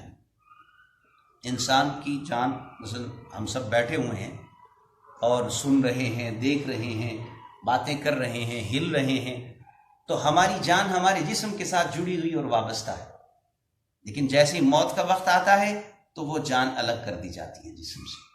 جو قبر کی زندگی ہے اسے برزخ کی زندگی کہا جاتا ہے، کہ وہ ایک درمیانی حالت ہے آخرت اور دنیا کے درمیان۔ اس وقت میں جان کا تعلق جسم سے رہتا ہے، لیکن وہ ایسا تعلق نہیں ہوتا کہ وہ اٹھے چلے پھرے کھائے پیے، مگر اتنا تعلق ضرور ہوتا ہے کہ فرشتے آتے ہیں سوال جواب کے لیے، وہ ان کے سوالوں کا جواب دیتا ہے۔ جیسے آپ دیکھتے ہیں بعض اوقات ایک آدمی جب کوئی مریض ہو جائے، کومے میں چلا جائے، تو وہ زندہ ہوتا ہے، بعض دفعہ وہ محسوس بھی کر رہا ہوتا ہے، لیکن اس میں حس و حرکت نہیں معلوم ہوتی، حالانکہ اس کی جان کا تعلق اس کے ساتھ ہوتا ہے۔ تو کچھ اس قسم کی کیفیت ہوگی قبر میں کہ حس و حرکت نہیں محسوس ہو رہی، لیکن وہ فرشتوں کے سوال و جواب کو سن بھی رہا ہے، دے بھی رہا ہے، اور اور جنت میں اگر قبر کو جنت کا باغ بنا دیا گیا ہے تو راحت بھی محسوس کرتا ہے، اور اگر خدا نخواستہ جہنم کا گڑھا بنا دیا گیا ہے تو عذاب بھی محسوس کرتا ہے۔ مگر جیسے ہی قیامت برپا ہوگی، دوبارہ زندگی ملے گی، تو دوبارہ سے وہ نفوس اور وہ جانیں اور وہ روحیں اس کے جسم کے ساتھ وابستہ کر دی جائیں گی، اور پھر حس و حرکت شروع ہو جائے گی، اور بات چیت، گفتگو، بول چال، کھانا پینا، سارے کے سارے مراحل آگے قیامت کے دن دوبارہ شروع ہو جائے۔ تو اس کو تعبیر کیا گیا وَإِذَا النُّفُوسُ زُوِّجَتْ، اور جس وقت جانوں کو جوڑ دیا جائے گا۔ وَإِذَا الْمَوْءُودَةُ سُئِلَتْ، اور جس وقت زندہ درگور کی ہوئی لڑکی سے سوال کیا جائے گا، پوچھا جائے گا بِأَيِّ ذَنبٍ قُتِلَتْ، کہ کس گناہ کے بدلے میں تجھے قتل کیا گیا تھا۔ زمانہ جاہلیت میں عربوں کے ہاں بعض خاندانوں میں یہ رسم تھی، بعض قبائل میں، کہ وہ بچی کی پیدائش کو عار سمجھا کرتے تھے، اپنے لیے توہین سمجھا کرتے تھے۔ ہمارے گھر میں بچی پیدا ہو گئی ہے، ہماری توہین ہوگی۔ کس وجہ سے توہین سمجھتے تھے؟ اس کا بوجھ اٹھانا پڑے گا، اس کا خرچہ برداشت کرنا پڑے گا، اور یہ دوسرے کے گھر میں جائے گی۔ بچے کی پیدائش پر خوش ہوا کرتے تھے، لیکن بچی کی پیدائش پر عار سمجھا کرتے تھے، اور پھر اس بچی کو زمین میں زندہ دفن کر دیا کرتے تھے، اس عار سے بچنے کے لیے کہ خاندان میں ہمارے لیے یہ عار نہ ہو۔ اس کو زندہ زمین میں گڑھا کھودتے، اس کے اندر بچی کو رکھتے، اور اوپر سے اسی طرح مٹی ڈال دیتے، اور کہتے، مٹی اس لیے اتنے بے وقوف تھے کہ اس بچی کو ویسے ختم نہیں کرتے تھے، مٹی ڈالتے تھے، کہتے تھے ہم نے اس کو قبر میں دفن کر دیا ہے۔ حالانکہ اس تدفین سے بھی تو اس کا سانس گھٹے گا اور اس کا دم نکل جائے گا اور وہ مر جائے گی، لیکن کہتے ہیں ہم نے قتل نہیں کیا، ہم نے اس کو قبر میں ڈال دیا۔ اتنے جاہل اور نالائق انسان تھے۔ مگر کیا کیجیے کہ وہاں پر کچھ قبائل میں ایسی رسم بد موجود تھی، اور کچھ لوگ ایسے کیا کرتے تھے۔ لیکن جہاں پر کچھ لوگ ایسے کیا کرتے تھے، وہاں کچھ ایسے نیک سیرت اور نیک دل انسان بھی موجود تھے کہ جو اس طرح زندہ تدفین کے لیے آتا تھا، زندہ درگور کرنے کے لیے آتا تھا، وہ اس کو پیسے دے کر کہتے تھے کہ یہ بچی کو چھوڑ دو، میں اس کی پرورش کروں گا۔ انہی میں سے ایک بڑے ہی نیک سیرت انسان کا ذکر ملتا ہے جن کا نام تھا صعصع۔ تاریخ میں ان کے واقعات ہیں۔ انہوں نے 70 ایسی بچیوں کو چھڑوا کر ان کی پرورش کا انتظام فرمایا تھا۔ ایسے نیک سیرت انسان بھی تھے۔ تو قیامت کے دن اللہ تعالیٰ ایسی بچیوں کو پوچھیں گے اور سوال کریں گے بِأَيِّ ذَنبٍ قُتِلَتْ، کس گناہ کی پاداش میں اس کو قتل کیا گیا تھا، کیوں قتل کی گئی تھی؟ تو اللہ تعالیٰ اس بچی سے سوال کریں گے۔ یہ سوال اصل میں تو اس مجرم سے سوال ہے کہ کیوں قتل کیا ہے تم نے، لیکن بعض دفعہ ایسا ہوتا ہے کہ جس پر ظلم کیا گیا اور جس کو ستایا گیا اس سے پوچھا جاتا ہے کہ تیرے ساتھ یہ ظلم ہوا کیوں تھا۔ یہ اصل میں پوچھنا اسی کو ہوتا ہے جس نے ظلم کیا ہے اور جس نے اس کو زیادتی کا نشانہ بنایا ہے۔ تو اصل میں سوال اسی سے ہے، لیکن ایک انداز ہے سوال کا کہ اس بچی کو پوچھا جائے گا تیرا کیا گناہ تھا جس کی پاداش میں تجھے قتل کیا گیا تھا۔ وَإِذَا الصُّحُفُ نُشِرَتْ، اور جس وقت اعمال نامے کھول کر سامنے رکھ دیے جائیں گے۔ فرشتے لکھ رہے ہیں، جن کا ذکر آپ پیچھے سن چکے ہیں۔ فرشتے موجود ہیں، ایک ایک چیز نوٹ ہو رہی ہے، یعنی قدرتی کیمرے ہمارے اوپر فٹ اور نصب ہیں۔ رستوں میں کیمرے لگے ہوئے ہوتے ہیں نا، مسجدوں کے دروازوں پر کیمرے نصب ہیں، سکولوں پر جہاں کیمرہ ہوتا ہے انسان تھوڑا سا سیدھا ہو جاتا ہے کہ کوئی غلط حرکت نہ ریکارڈ ہو جائے۔ لیکن وہ قدرتی کیمرے جو ہر وقت انسان کے اوپر نصب ہیں، فرشتوں کی صورت میں وہ اس کی ایک ایک حرکت کو نوٹ کر رہے ہیں، اور وہ اعمال ناموں کی صورت میں اس انسان کے سامنے قیامت کے دن رکھ دیا جائے گا۔ اعمال ناموں کو اگر جدید تعبیر میں ان کا مطلب پیش کیا جائے تو وہ یوں سمجھیے کہ جیسے وہ فرشتے جو میموری کارڈ ہوتا ہے نا آج کل موبائل میں ڈال کر اس میں تصویریں، ویڈیوز وغیرہ سارا محفوظ کر رہے ہوتے ہیں، تو فرشتوں نے ان اعمال ناموں میں میموری کارڈ کے طور پر ان میں سارا کا سارا منظر محفوظ کر رہے ہیں۔ قیامت کے دن جب یہ اعمال نامے ان کے سامنے کھلیں گے تو صرف یہ نہیں ہوگا کہ لکھا ہوا سامنے آ جائے گا، لکھا ہوا ہونا ایک تعبیر ہے، مطلب یہ کہ سین سارا سامنے آ جائے گا۔ تو ہی ہے نا، تو ہی کھلوتا ہے نا، تو ہی بیٹھا ہے نا، یہ تم ہی کام کر رہے ہو نا۔ اعضاء بھی بول پڑیں گے، ہاتھ بھی بول پڑیں گے، یہ سارا کا سارا منظر اس کے سامنے ہوگا کہ میں ہی ہوں اور میں یہ سارے کام کر رہا ہوں۔ تو اللہ تعالیٰ نے فرمایا وَإِذَا الصُّحُفُ نُشِرَتْ، اور جس وقت اعمال نامے کھول کر رکھ دیے جائیں گے۔ وَإِذَا السَّمَاءُ كُشِطَتْ، اور جس وقت آسمان کا چھلکا اتار دیا جائے گا، یعنی آسمان ننگا کر دیا جائے گا۔ بعض دفعہ ایسا ہوتا ہے جیسے یہ دیکھیں نیچے یہ پیلنگ لگی ہوئی ہے، چھت اوپر ہے، تو اس چھت کے نیچے یہ سارا کہ اس کو خوبصورت بنانے کے لیے یہ چھت کے نیچے ایک پیلنگ لگائی گئی ہے. اس کو ہٹا دیں تو نیچے سے چھت واضح ہو جائے گی اور وہ چھت ننگی ہو جائے گی، نظر آنے لگی. تو اسی طرح آسمان ننگا ہو جائے گا اور آسمان کے بعض جگہوں سے دروازے بن جائیں گے، اور بعض ایسے بھی مقامات ہوں گے آسمان کے کہ جس کے اوپر فرشتے اطراف اور جوانب میں چلے جائیں گے اور اللہ تعالیٰ کی تجلی کا نزول ہوگا. آسمان بعض کہتے ہیں چیر بھی جائے گا، پھٹ بھی جائے گا، اور ایک مقام پر ہے نتو السما، اس کو اس طرح سے کلوز کر کے ایک طرف اللہ تعالیٰ رکھ دیں گے سمیٹ کر کے. یہ سب آسمان کے احوال ہوں گے. وَإِذَا السَّمَاءُ كُشِطَتْ، اور جس وقت آسمان کا چھلکا اتار دیا جائے گا. وَإِذَا الْجَحِيمُ سُعِّرَتْ، اور جس وقت جہنم کو دہکایا جائے گا. تو میدان حشر برپا ہوگا اور جہنم کے اندر کی جو خوفناک آگ کی اور دہکنے کی جو آوازیں ہیں وہ باہر یہاں پر موجود لوگ سنیں گے. جہنم کے اندر فیہا زفیر و شہیق، اس کے اندر جو آوازیں ہوں گی ان آوازوں کو باہر والے لوگ محسوس کریں گے، دیکھیں گے، سنیں گے. جہنم بھی نظر بھی آ رہی ہوگی، آوازیں سننے میں بھی آ رہی ہوں گی. وَإِذَا الْجَنَّةُ أُزْلِفَتْ، اور جس وقت جنت کو بھی نزدیک کر دیا جائے گا. جیسے بہت ہی خوبصورت قسم کا باغ ہو تو سائڈ پر تھوڑی بہت جگہیں اونچی ہو کر دیکھنے کے لیے بنائی گئی ہوں، تو اوپر چڑھ کے دیکھ رہے ہوتے ہیں اندر جانے کے لیے کہ یہ خوبصورت باغیچہ ہے، ہم اس کے اندر داخل ہوں گے. اسی طرح جو اصحاب ایمان ہیں، نیک کام کرنے والے، جنت ان کے نزدیک کر دی جائے گی اور وہ جنت کے کچھ مناظر کو دیکھیں گے اور خوشی کا احساس ہوگا. تو یہ 13 آیات میں اللہ تعالیٰ نے قیامت کے مناظر کو پیش کیا ہے. ان کا سرسری سا مفہوم ذہن میں رکھیے. جیسی قیامت برپا ہونے لگے گی تو کیا ہوگا؟ سورج کی روشنی ختم ہو جائے گی، ستارے جھڑنے لگیں گے، پہاڑ اڑنے لگیں گے، اور چیزیں قیمتی ترین مال اس کی طرف رغبت ختم ہو جائے گی. انسان اور جنگلی درندے، جانور، وحشی سب اکٹھے ہو جائیں گے اور سمندروں میں آگ لگ جائے گی. اور یہ مختلف احوال جب نمودار ہوں گے اور برپا ہوں گے تو یہ سب قیامت کی علامات ہوں گی. کچھ شروع کی علامات اور کچھ درمیانی علامات اور کچھ دوبارہ جب زندہ کیا جائے گا اس وقت کے احوال. ان 13 آیات میں اللہ تعالیٰ نے اس کا منظر اور نقشہ پیش فرمایا. ان 13 آیات کو ذکر کرنے کے بعد اللہ تعالیٰ نے جو بات انسان کو سمجھانی ہے وہ اگلی آیت میں ذکر فرمائی.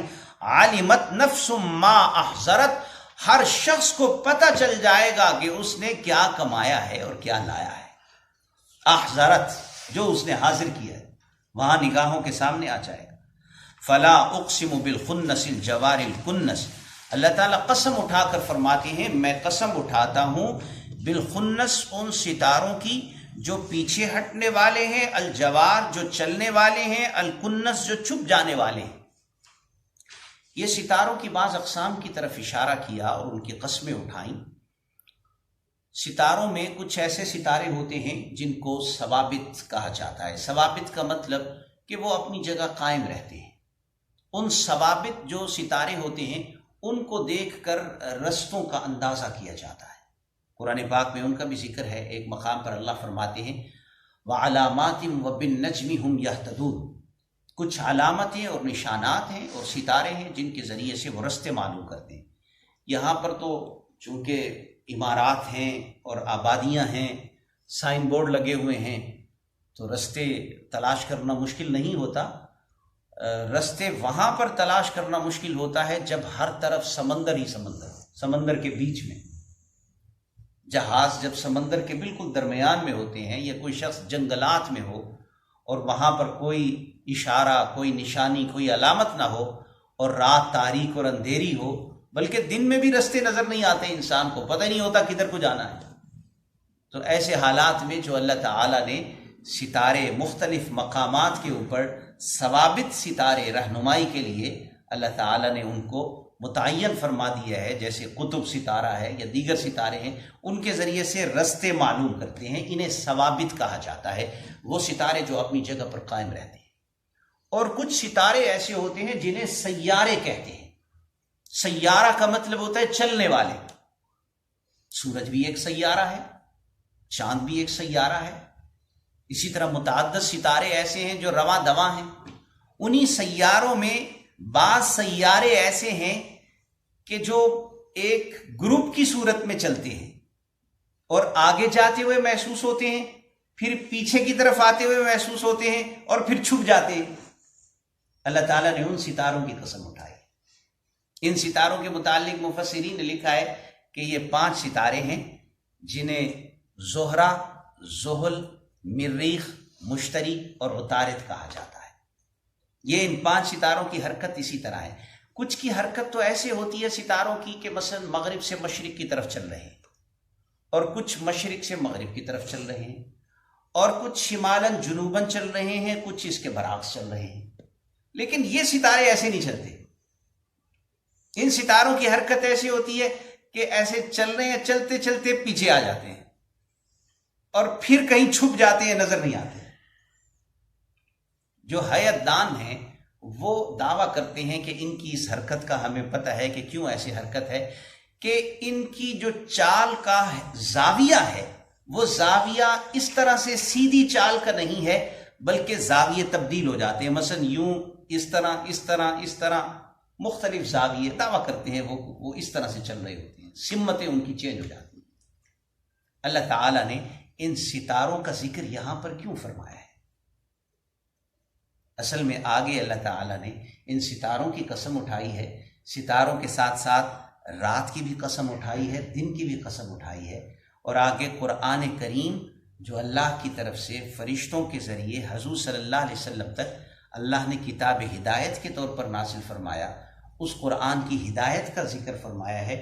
مناسبت یہ ہے کہ ستاروں سے بھی انسان کو رہنمائی ملتی ہے، اور ستاروں سے انسان رستے معلوم کرتا ہے، اور پھر اسی طرح رات میں تاریکی میں انسان سکون کرتا ہے. لیکن رات کی تاریکی کے بعد جیسے صبح نمودار ہوتی ہے تو ہر طرف روشنی اور اجالا چھا جاتا ہے. اسی طرح اللہ تعالیٰ نے، جس رب نے اس کائنات کے نظام میں ستاروں کو رستے معلوم کرنے کا سبب اور ذریعہ بنا دیا ہے، اس رب نے آپ صلی اللہ علیہ وسلم پر نازل کیے جانے والے کلام کو، قرآن مجید کو، روحانی اور معنوی طور پر ہدایت کا سامان بنا دیا. قرآن مجید کے ذریعے سے انسان ہدایت حاصل کر سکتا. اور پھر اسی طرح جیسے رات تاریک ہوتی ہے اور دن میں روشنی پھیل جاتی ہے ہر طرف میں، تو قرآن کے نازل ہونے سے قبل ہر طرف تاریکی تھی، لیکن قرآن آیا تو ہر جانب اجالا ہو گیا اور ہر سمت روشن ہو گئی. تو اللہ تعالیٰ نے قسمیں اٹھائیں. میں قسم اٹھاتا ہوں ان ستاروں کی جو پیچھے ہٹنے والے، جو آگے بڑھنے والے اور جو چھپ جانے والے ہیں. واللیل اذا عسعس، اور رات کی قسم جب وہ جانے لگے یا آنے لگے. والصبح اذا تنفس، اور صبح کی قسم جب وہ سانس لے، یعنی وہ نمودار ہونے لگے، وہ طلوع ہونے لگے.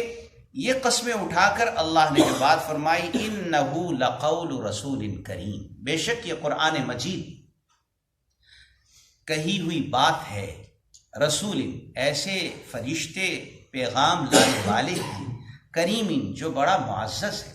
اس سے مراد حضرت جبریل امین علیہ السلام ہے.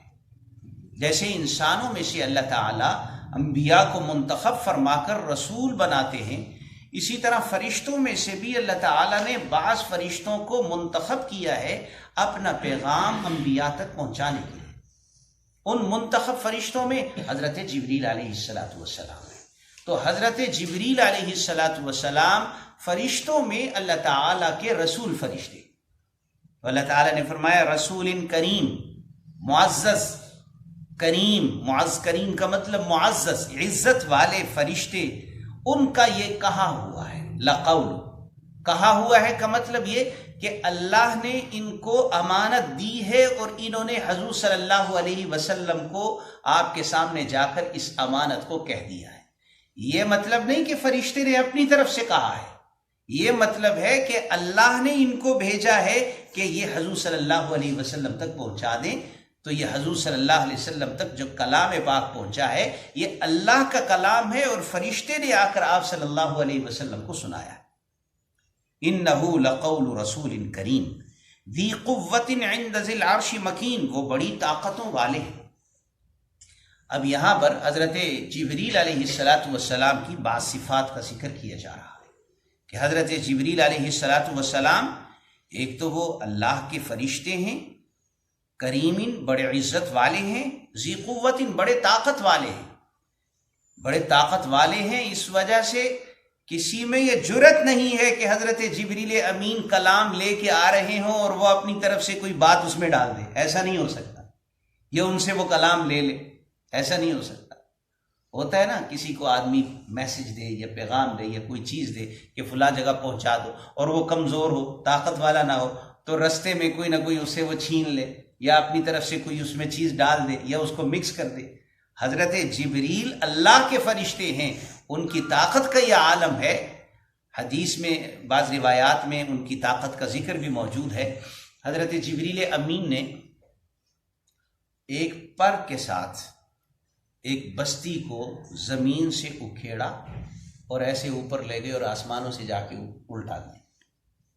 قوم لوط کی بستی، جیسے ہمارے یہاں بیلچے ہوتے ہیں نا، بیلچے سے ہم زمین کو بیلچے میں کتنا اٹھا لیں گے، انسان تھوڑی سی مٹی اٹھائیں گے کئی کے ساتھ یا بیلچے کے ساتھ، تھوڑی سی مٹی اٹھا کر پھینکیں گے اور 2-4 مرتبہ اٹھا کے ڈالیں گے تو تھک جائیں گے، سانس چڑھ جائے گا۔ حضرت جبریل نے جس بستی کو اٹھایا، فرض کریں وہ بستی اتنی بڑی تھی، قبیلہ سدوم کی بستی، آج بھی وہ دنیا کے خطے میں وہ بستی کے نشانات موجود ہیں، جن کو اٹھا کر انہوں نے پٹخا دیا تھا۔ لاہور سے لے کر گجرانوالے تک تقریباً اتنی طویل اور اتنی لمبی چوڑی بستی، جبریل امین علیہ السلام نے ایسے نیچے سے پر مارا، وہ بستی اٹھ گئی۔ اس بستی کو ایسے اٹھا کر اوپر لے گئے اور اوپر لے جا کے آسمانوں کے قریب اس کو پلٹا دیا۔ اللہ کہتے ہیں فجعلنا عالیہا سافلہا، اس کو ایسے الٹا دیا اور اس کے اوپر سے پتھروں کی بارش نازل فرمائی۔ ذی قوت، ایک حدیث میں آتا ہے حضور صلی اللہ علیہ وسلم نے حضرت جبریل امین کو کہا کہ میں آپ کو دیکھنا چاہتا ہوں، جس کا ذکر اگلی آیت میں آ رہا ہے۔ تو حضرت جبریل امین نے اپنی اصل شکل میں اپنا آپ حضور صلی اللہ علیہ وسلم کو دکھایا۔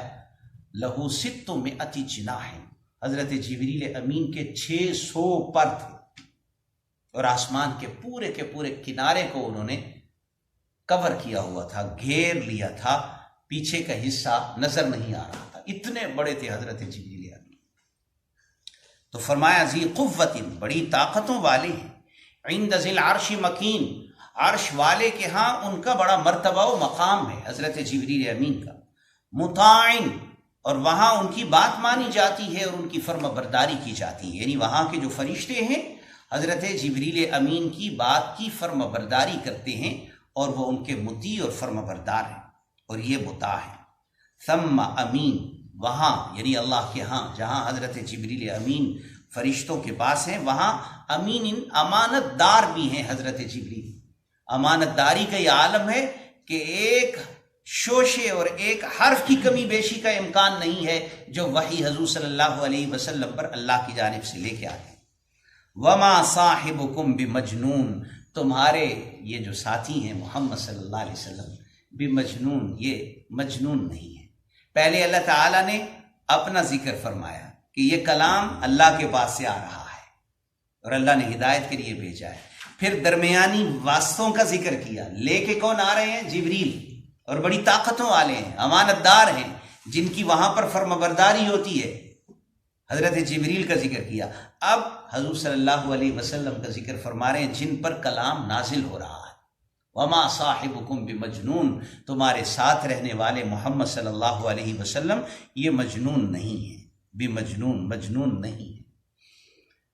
حضور صلی اللہ علیہ وسلم کے بارے میں مختلف باتیں کرتے تھے مشرکین۔ اکثر آپ صلی اللہ علیہ وسلم کو کبھی کاہن کہتے تھے، کبھی شاعر کہتے تھے، کبھی ساحر کہتے تھے، جادوگر ہے، اور کبھی کہتے تھے یہ مجنون ہے۔ مجنون دیوانے کو کہتے ہیں۔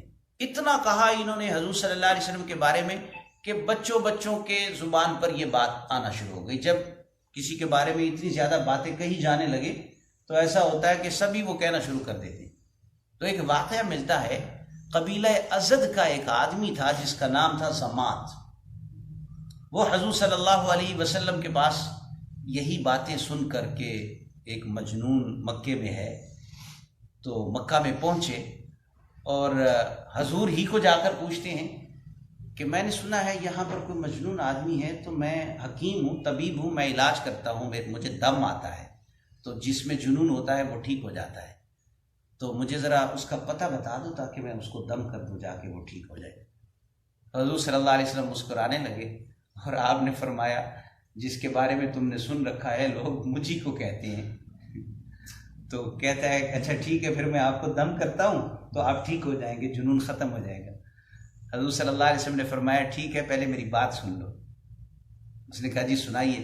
حضور صلی اللہ علیہ وسلم نے اللہ کی حمد و ثنا بیان فرمائی، اللہ کی تعریف کی، اس کے بعد سورہ طارق پڑھنے لگے جو ان سورتوں کے بعد آ رہی ہے، والسماء والطارق وما ادراک ما الطارق النجم الثاقب۔ اب اللہ کے نبی قرآن پڑھ رہے ہوں تو وہ دل پہ اثر انداز کیوں نہ ہو؟ حضور قرآن پڑھتے جا رہے ہیں اور وہ جو دم کرنے کے لیے آیا تھا طبیب وہ روتا چلا جا رہا ہے۔ بالآخر وہ جنون کا دم کرنے والا خود آپ صلی اللہ علیہ وسلم کے قدموں میں پڑ گیا اور کلمہ طیبہ و کلمہ شہادت، آپ کی رسالت کی گواہی دے کر واپس اپنے قبیلے کی طرف رخصت ہوا۔ تو قرآن مجید بھی اللہ فرماتے ہیں وما صاحبکم بمجنون، تمہارے ساتھی مجنون نہیں ہیں، وَلَقَدْ رَآهُ بِالْأُفُقِ الْمُبِينِ۔ اب دونوں کا تعلق بھی بیان کر دیا کہ ان کو پتہ ہے آپ صلی اللہ علیہ وسلم کو لانے والے کون ہیں، جبریل ہیں، یہ دیکھ چکے ہیں ان کو، بالافق المبین، واضح کنارے پر آسمان کے۔ تو حضور صلی اللہ علیہ وسلم نے 2 مرتبہ اپنی اصل شکل میں حضرت جبریل امین کو دیکھا۔ ایک مرتبہ جبل نور جہاں پر غار حرا ہے، حضور صلی اللہ علیہ وسلم اس غار میں تھے، حضرت جبریل امین آئے، حضور نے ان سے فرمائش کی کہ میں آپ کو آپ کی اصل شکل میں دیکھنا چاہتا ہوں۔ تو جبریل امین نے اپنی اصل شکل میں آپ کو دکھایا، تو وہ کیفیات پھر احادیث میں مذکور ہیں۔ خر مغشیا علیہ، حضور صلی اللہ علیہ وسلم نے دیکھا آپ کے 600 پر تھے اور آسمان کے افق کو گھیرا ہوا تھا، آپ حیران اور متعجب ہوئے۔ دوسری مرتبہ عند سدرۃ المنتہا، جس کا ذکر سورۃ النجم میں ہے، سدرۃ المنتہا کے پاس بھی آپ صلی اللہ علیہ وسلم نے ان کو اصل شکل میں دیکھا۔ باقی بہت مرتبہ حضرت جبریل امین انسانی شکل میں حضور کے پاس آتے تھے۔ آپ نے گزشتہ جمعہ میں جو ہم نے حدیث پڑھی تھی، حدیث جبریل، تو وہ انسانی بلکہ اجنبی کی شکل میں آئے تھے، پہچانے نہیں جاتے تھے کہ یہ کون سے شخص ہیں، یہاں کے بھی نہیں لگتے، باہر کے بھی نہیں لگتے، مسافر بھی نہیں لگ رہے، مدینہ کے بھی نہیں ہیں، تو ایک اجنبی کی شکل میں۔ اور کبھی کبھی حضور صلی اللہ علیہ وسلم کے پاس حضرت دحیہ کی شکل میں آیا کرتے تھے۔ حضور صلی اللہ علیہ وسلم کے صحابہ میں یہ بڑے ہی خوبصورت صحابی تھے، تو ان کی شکل میں کبھی آیا کرتے تھے۔ تو جبریل امین کا آپ صلی اللہ علیہ وسلم کے ساتھ تعلق ہے، دونوں ایک دوسرے کو جانتے ہیں، پہچانتے ہیں، ایک دوسرے کو دیکھا ہے۔ حضرت جبریل امین کو آسمان کے واضح افق اور کنارے پر انہوں نے آپ کو دیکھا ہے۔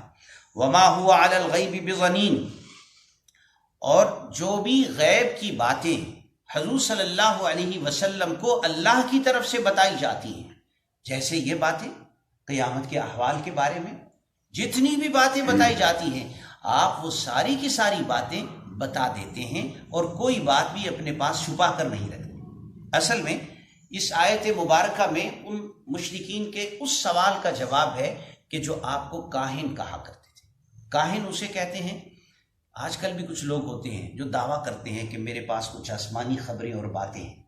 کہانت ایک فن ہے اور جنات و شیاطین کے ساتھ ان کے رابطے ہوتے ہیں، پھر وہ لوگوں سے پیسے لے کر ان کو کچھ نہ کچھ ادھوری باتیں بتا دیتے ہیں، جنات و شیاطین سے رابطے کے ذریعے سے، اور پیسے لیتے ہیں اس کے اوپر۔ تو کچھ لوگ حضور صلی اللہ علیہ وسلم کو کاہن کہا کرتے تھے۔ اللہ تعالیٰ نے ان کو جواب دیا، نہیں، حضور کو تو جو باتیں اللہ کی طرف سے اور جو غیب کی خبریں بتائی جاتی ہیں، آپ صلی اللہ علیہ وسلم وہ خبریں اور وہ باتیں اپنے پاس نہیں رکھتے کہ لوگوں سے پیسے لے کر ان کو بتائیں کاہنوں کی طرح، بلکہ آپ ساری باتیں سب کو بتا دیتے ہیں تاکہ لوگ ایمان لے آئیں۔ وما هو علی الغیب بضنین، تو آپ کاہن نہیں ہیں، آپ نجومی نہیں ہیں، آپ ساحر نہیں ہیں، آپ غیب کے بارے میں بالکل بھی بخل سے کام نہیں لیتے، سب کچھ بتا دیتے ہیں جو اللہ کے نبی کو اللہ کی طرف سے بتایا جائے۔ وما هو بقول شیطان الرجیم، اور یہ قرآن مجید شیطان مردود کا کہا ہوا کلام بھی نہیں ہے۔ کچھ ایسے بھی لوگ تھے بڑے زبان کے سخت تھے، جیسے کہ ابو لہب کی بیوی تھی جس کا نام ام جمیل اس کی کنیت ملتی ہے۔ قرآن پاک میں سورۃ تبت یدا ابی لہب میں بھی اس کا ذکر ہے۔ تو بڑی سخت مزاج سی تھی، بڑی جلتی ہوئی باتیں کہا کرتی تھی۔ کچھ لوگ ہوتے ہیں ایسے، جب بھی بات کرتے ہیں نا تو بڑی سخت قسم کی بات کرتے ہیں، کرخت۔ تو یہ ایسی ہی تھی، یہ خاندانی اثر ہوتا ہے بعض لوگوں کا۔ تو ایک مرتبہ حضور صلی اللہ علیہ وسلم کے پاس آ کر اس نے ایسی سخت بات کی، کہنے لگی کہ ترکہ کا شیطانوں کا، شیطان نے تجھے چھوڑ دیا ہے، معاذ اللہ تعالی، اس طرح کی سخت بات کی۔ تو اس نے گویا کہ یوں نسبت کی کہ جو آپ باتیں کرتے ہیں وہ شیطان کی باتیں ہیں۔ اللہ تعالیٰ نے جواب دیا وما هو بقول شیطان الرجیم، یہ قرآن اللہ کی طرف سے نازل فرمودہ ہے، یہ کسی شیطان کی بات نہیں ہو سکتا۔ فَأَيْنَ تَذْهَبُونَ، اس جملے کی بلاغت میں غور کیجیے، اس جملے کی فصاحت و بلاغت میں غور کیجیے، یعنی اس کو پیچھے کے منظر میں دیکھیے کہ اللہ پہلے اپنی طرف سے قرآن نازل کرنے کا ذکر کر رہے ہیں، پھر جبریل امین کا تعارف کروا رہے ہیں، پھر حضور صلی اللہ علیہ وسلم کے تعلق کو بتا رہے ہیں، پھر اللہ تعالیٰ فرماتے ہیں کہ حضور صلی اللہ علیہ وسلم جو مجنون نہیں ہیں، دیوانہ نہیں ہیں، اور جبریل امین کو دیکھ بھی چکے ہیں، اور غیب کی ساری باتیں اللہ کی طرف سے آپ کے پاس آتی ہیں اور آپ بتاتے ہیں، اور یہ کسی شیطان کی بات نہیں ہے۔ فَأَيْنَ تَذْهَبُونَ، کدھر جا رہے ہو تم، اس کو قبول کیوں نہیں کر رہے ہو؟ فَأَيْنَ تَذْهَبُونَ، تم کدھر جا رہے ہو؟ ان ہوا الا ذکر للعالمین، یہ تو نصیحت ہے سارے جہان والوں کے لیے، لمن شاء منکم ان یستقیم، اس کے لیے نصیحت ہے جو تم میں سے چاہتا ہے کہ وہ سیدھا رہے، سیدھے رستے پر چلے۔ ویسے تو قرآن سب کے لیے نصیحت ہے، لیکن ظاہر ہے کہ فائدہ اسی کو ہونے والا ہے جو قرآن مجید کی نصیحت سے نصیحت حاصل کرے گا اور سیدھا ہونا چاہے گا۔ اگر کوئی سیدھا ہی نہیں ہونا چاہتا تو وہ قرآن کی نصیحت سے فائدہ ہی نہیں اٹھائے گا، تو قرآن اس کے لیے پھر نصیحت کا سامان ہی نہیں کرے گا۔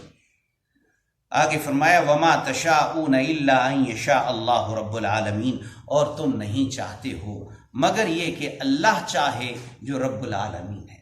اس میں تقدیر کے مسئلے کو حل فرما دیا، یعنی تمہاری چاہتیں اللہ کی چاہت کے تابع ہیں۔ تم اگر کچھ چاہو گے بھی تو تب وہ کام ہوگا جب اللہ چاہیں گے، تمہاری چاہت سے کچھ نہیں ہونے والا۔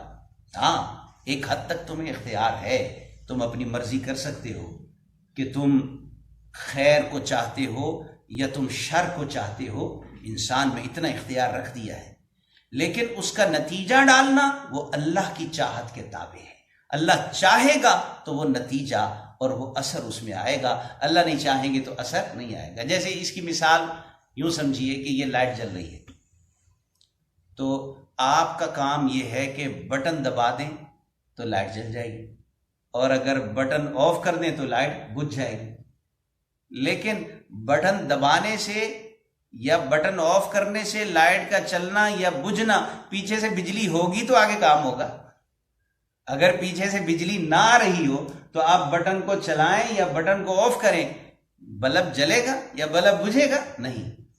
اسی طرح انسان اپنے اختیار میں اتنا ہی اختیار رکھتا ہے کہ وہ کسی کام کا بٹن دبا دے یا کسی کام کا بٹن آف کر دے۔ آگے اللہ تعالیٰ چاہیں گے تو اس کی چاہت کا نتیجہ آئے گا، اگر اللہ نہیں چاہیں گے تو اس کے کام کا نتیجہ نہیں آ سکتا۔ اس کو اللہ تعالیٰ نے بیان فرمایا وما تشاءون الا ان یشاء اللہ رب العالمین، اور تم نہیں چاہتے ہو مگر یہ کہ اللہ رب العالمین چاہے۔ صدق اللہ العظیم۔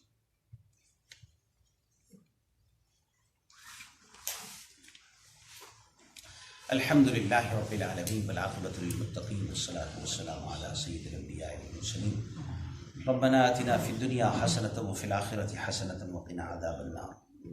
یا اللہ ہمارے اس قرآن مجید پڑھنے پڑھانے کو قبول و منظور فرما، سمجھنے سمجھانے کو قبول و منظور فرما، اور اس کا ثواب ہم سب کو نصیب فرما۔ یا اللہ قرآن مجید کی ہدایت کو عام اور تام فرما۔ یا اللہ ہر لمحہ ہر مرحلے پر قرآن مجید کی آیات کو پیش نظر رکھنے کی توفیق عطا فرما۔